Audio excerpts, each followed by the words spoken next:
El gran químico del siglo XVII es sin duda el irlandés Robert Boyle. Como consecuencia de la corriente cultural imperante en el Renacimiento, Boyle introduce la razón en el pensar químico.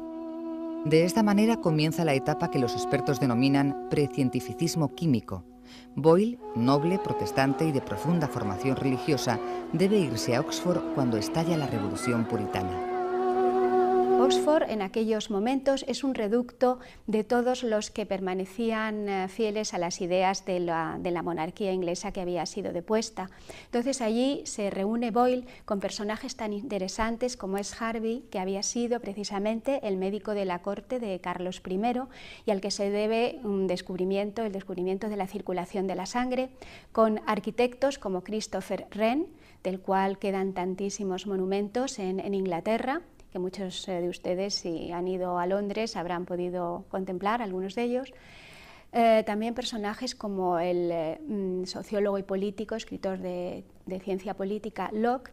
Entonces Boyle permanece en esos círculos a los cuales había llegado sobre todo las ideas de los filósofos mecanicistas del continente. En aquellos tiempos, en el continente, sobre todo en Francia con Descartes, se desarrollaba la filosofía mecanicista, que sostenía que la materia era discontinua, es decir, una vuelta a la aceptación de la antigua idea del átomo.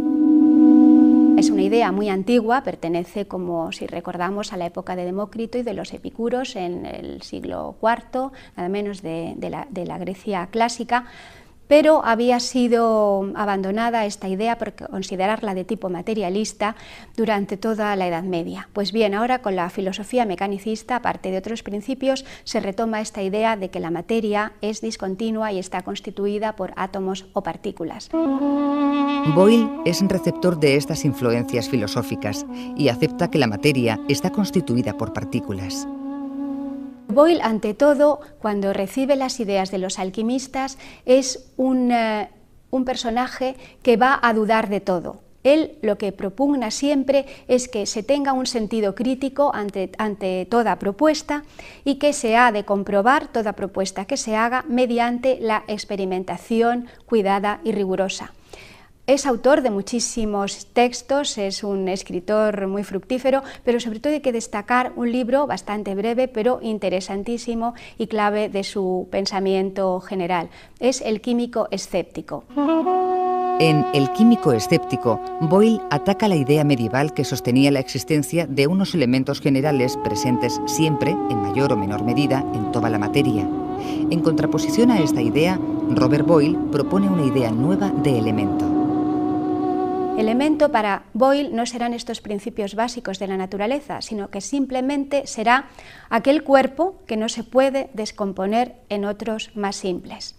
Es decir, será un cuerpo material de tipo simple, porque ya no se puede descomponer en otros más simples. Entonces, en este aspecto, ya elemento tendrá que ver con esta simplicidad, pero no será un elemento que tenga por qué estar siempre presente en todos los cuerpos de la naturaleza. Las dos herramientas clave de los estudios de Boyle han sido su gran sentido crítico y su meticulosidad y cuidado al realizar sus experimentos. Sostenía que toda propuesta o idea debía comprobarse experimentalmente. Él estudió el volumen, la relación entre el volumen y la presión de un gas y comprobó que cuando a un gas se le comprimía, es decir, se aumentaba sobre él la presión, el volumen disminuía. Es decir, que la presión y el volumen son inversamente proporcionales. Entonces, él enuncia la ley que lleva su nombre 16 años antes de que lo hiciera otro científico francés, que era monje, Edmé Mariot, y por eso la ley, aunque Mariot la descubre 16 años después, se suele conocer con el nombre de Boyle-Le Mariot. El químico irlandés pudo llevar a cabo el estudio sobre la comprensión de los gases debido a que en aquella época se aceptaba la idea de la compresión de los gases y la del vacío. En esto hay que enlazar con un experimento muy interesante, que es el experimento que hizo el alemán Otto de Guericke en la ciudad de Maguncia. Él construyó una máquina, la máquina neumática, que en realidad era una máquina de hacer vacío. Entonces lo que hizo fue, en dos semiesferas que se podían juntar, hizo el vacío. Juntó las dos esferas hizo el vacío en cada una y después conectó a cada extremo de las dos esferas 14 caballos. Entonces en la ciudad hizo una demostración porque ni siquiera los 14 caballos lograron separar las dos esferas. Y era simplemente porque al haber hecho el vacío en el interior, sobre ellas actuaba el vacío externo de la atmósfera, creando una gran fuerza sobre esas esferas, lo cual hizo muy difícil su separación. La idea de la existencia del vacío fue decisiva para que se aceptara la idea de la existencia de los corpúsculos o átomos. Recordemos que Aristóteles, que era contrario totalmente a la idea del átomo y de que la materia fuera discontinua, una de las bases en las que se apoyaba era su negación del vacío. Él decía que el vacío no existía, entonces ¿cómo podría haber unas partículas si entre ellas tendría que haber vacío? Ahora ya se ha demostrado que el vacío se podía conseguir, que existía, entonces esto dio lugar a que también se ayudase a la aceptación de los corpúsculos o átomos. Robert Hooke, ayudante de Boyle, ha sido el creador de un invento que contribuyó a la aceptación de la idea de la existencia del átomo. De los muchos trabajos que hizo Hooke fue el perfeccionamiento de lo que se llamaba el microscopio compuesto. Entonces, con el microscopio se podía ya ver el mundo de lo pequeño, y al poderse ver el mundo de lo pequeño, esta idea de ver lo diminuto también ayudó a que los científicos fueran aceptando esta idea de unos corpúsculos muy pequeños constitutivos de la materia. También hay que resaltar que Boyle, sumamente religioso, no utilizó la palabra átomo. Él utiliza la palabra corpúsculo, pero en definitiva la palabra corpúsculo es lo mismo que la idea de átomo. Y él rechaza la idea de átomo precisamente porque la Iglesia había perseguido durante muchísimo tiempo esta idea por considerarla que la idea atómica era una idea de tipo materialista y que iba unida a la negación del alma humana. Robert Boyle perteneció a la raza de científicos dotados de un espíritu universal, interesados en estudiar diversas áreas de la ciencia.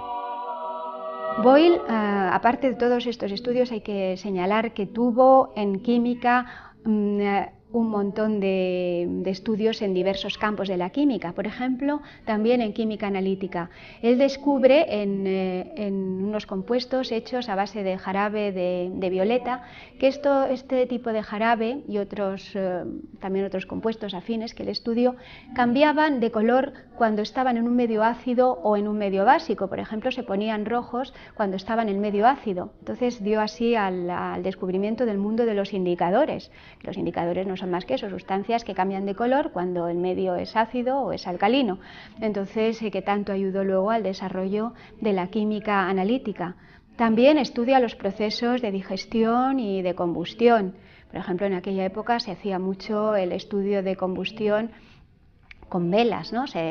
Las velas o la de respiración con ratones se les colocaba en un recinto cerrado por una campana y se observaba que el ratón al cabo de cierto tiempo moría asfixiado y que la vela también, o que la vela encerrada en una campana de cristal ardía y al cabo de cierto tiempo se consumía. Entonces, de esta manera ya se iba viendo la intervención del aire en todos estos procesos.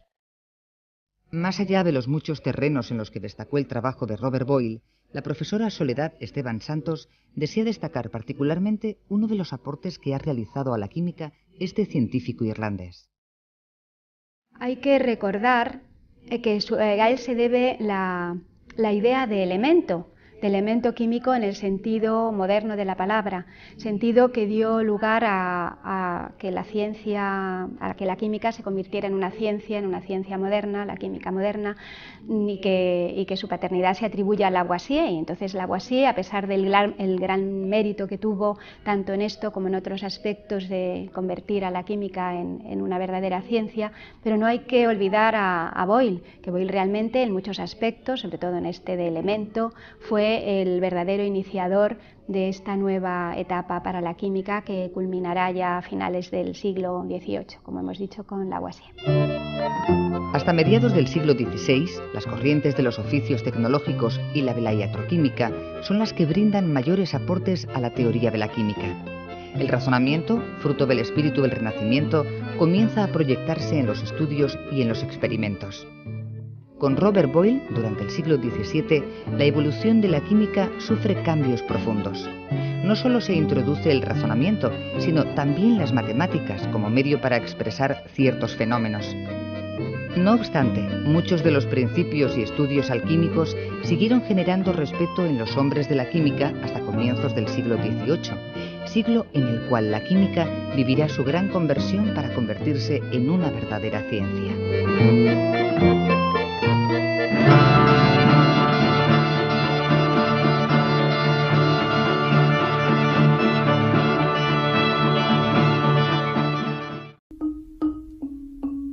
El científico irlandés Robert Boyle es la figura destacada en el desarrollo de la química del siglo XVII.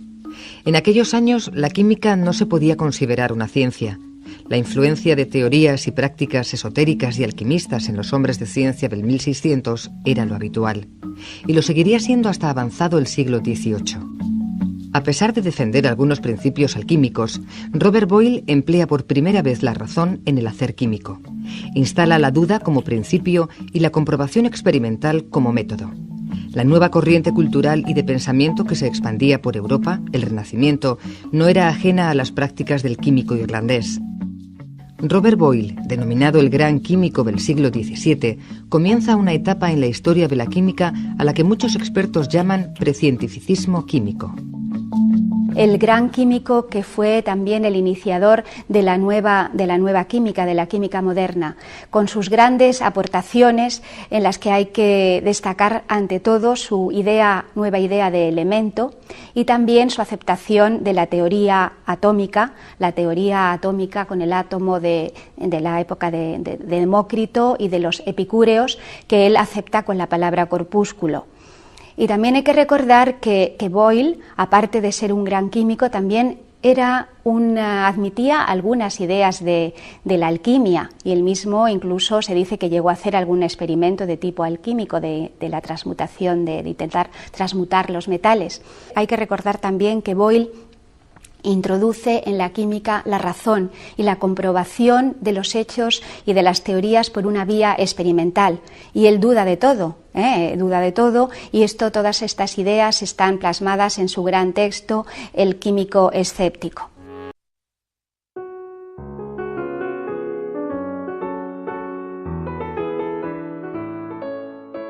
Para los gases, la presión y el volumen son inversamente proporcionales. Si mantienes todo lo demás constante y elevas la presión de un gas, su volumen disminuye. Y mientras crece el volumen que ocupa un gas, la presión se reduce. Si aplicas presión sobre un gas, lograrás que se comprima, haciendo que ocupe menos espacio. Imagínate un contenedor rígido que mide cuántas veces las partículas del gas chocan contra los costados. Cuanto mayor sea el número de partículas que chocan contra los costados, mayor será la presión del gas en el contenedor. Si achicas el contenedor, lo que harás es comprimir el gas. Las partículas de gas chocarán más veces contra los costados por cada segundo, lo que significa que la presión es mayor. Si mantienes constante la cantidad de partículas de gas, pero agrandas el tamaño del contenedor, habrá menos colisiones contra los costados por segundo. Esto implica que hay menor presión. Robert Boyle descubrió la relación inversa entre la presión y el volumen, determinándola como una ley de los gases. La ley de Boyle sostiene que para una cantidad de gas a una temperatura constante, la presión y el volumen son inversamente proporcionales. Presión es proporcional a 1 sobre volumen. Puedes escribir esto de una forma matemática, de esta manera. P es igual a K sobre V, donde P es igual a presión, V volumen, y K es la constante de proporcionalidad. Podemos reacomodar la ecuación para que se lea PV es igual a K, o, dicho de otro modo, el producto de la presión por el volumen es una constante, K. De manera frecuente, la ley de Boyle es usada para comparar dos situaciones, una antes y una después. En este caso, podrás decir que P1 por V1 es igual a K y que P2 por V2 es igual a K. Con lo cual podrás escribir la ley de Boyle diciendo P1 por V1 es igual a P2 por V2. Wren and Hooke had an obsession in common. Like Wren, Hooke had traced the comet's progress across the skies.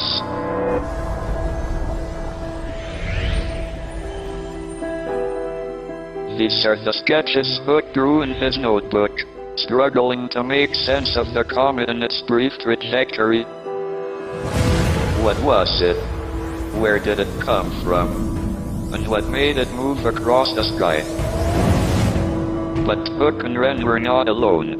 3 more men were also watching from the dark. Each was asking the same questions, and each would have to play their part before the mysteries of the universe could be unlocked.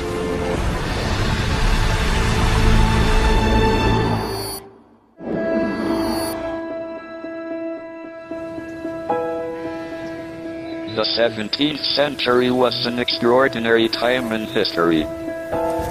The workings of the natural world were being questioned, and the very foundations of scientific knowledge were being laid down.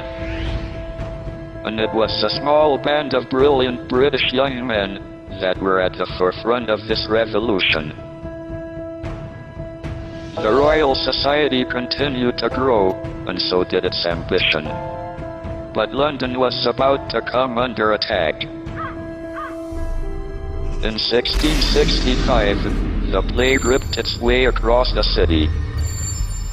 Anyone who could afford it fled to the countryside. And among them was another key member of this small band of scientific brothers. If I was able to meet one person from the 17th century, I'd want it to be Robert Boyle.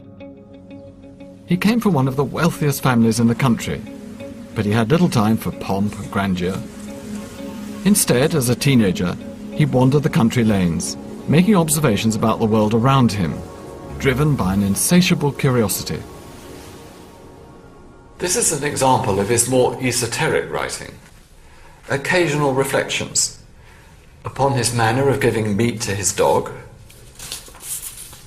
upon the sight of a fair milkmaid singing to her cow, upon my spaniel's carefulness not to lose me in a strange place, upon the eating of oysters. This interest in observing and recording everything he saw began to evolve into a rigorous scientific exploration of the natural world. Rather than discovering something through argument, Boyle was more interested in observing nature and drawing his conclusions from what actually happened. He devised experiments, not always sure what he was looking for, sometimes not even what he was looking at. And one subject particularly intrigued him: air. He wanted to find out what air actually was. What is this strange substance that's impossible to feel, invisible, odorless, and yet surrounds us every day of our lives? He enlisted the help of the skilled instrument maker, Robert Hooke, and together they built an extraordinary new device. The air pump. And this is how it works. You move this handle here, which drives the pistons up and down, which sucks air out of the glass bell jar here, called the glass receiver. Boyle's idea was to study air by seeing what happened when he took it away. This was the first vacuum in Britain. I've updated it slightly so that I can see the extraordinary effects that Boyle would have observed for the first time.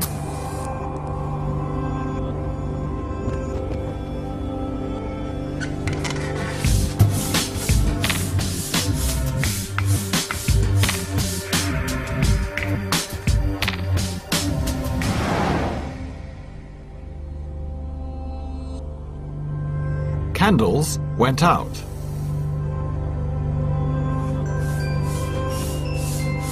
Water that was only warm started to boil.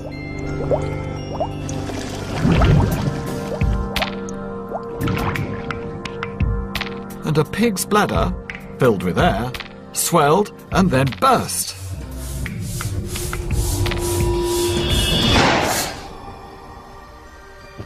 Boyle was fascinated by these dramatic results. What he discovered is that air is not just lifeless and inert, it has properties of its own. As you pull up, it pulls back, it has elasticity. And as you push down, it resists. It has weight, it has pressure, and it has volume. In 1661, Boyle unveiled his air pump at the Royal Society. Hooke was there, of course. He was the only one who could reliably get the apparatus to work. Together, they performed a shocking experiment, captured in Joseph Wright's famous painting 100 years later. They placed a small bird inside the chamber. And slowly, they began to pump out the air. The bird, Boyle recounted, began to pant very vehemently, till growing so sick that he staggered and gasped as being ready to die. For the onlookers, the bird's death must have been an extraordinary revelation. They had discovered that air was essential to life. Boyle's air pump was a huge turning point. It demonstrated that there was an invisible world all around us, whose laws we could understand through experiment and reason. The question was, how far could this same way of thinking apply? Were the movements of the planets and stars also subject to hidden laws? As Wren, Hooke, and Boyle continued to push forward, little did they know across the marshes in Cambridge, another man was asking the same questions. This man, working alone, had also seen the comet cross the sky. This man was Isaac Newton.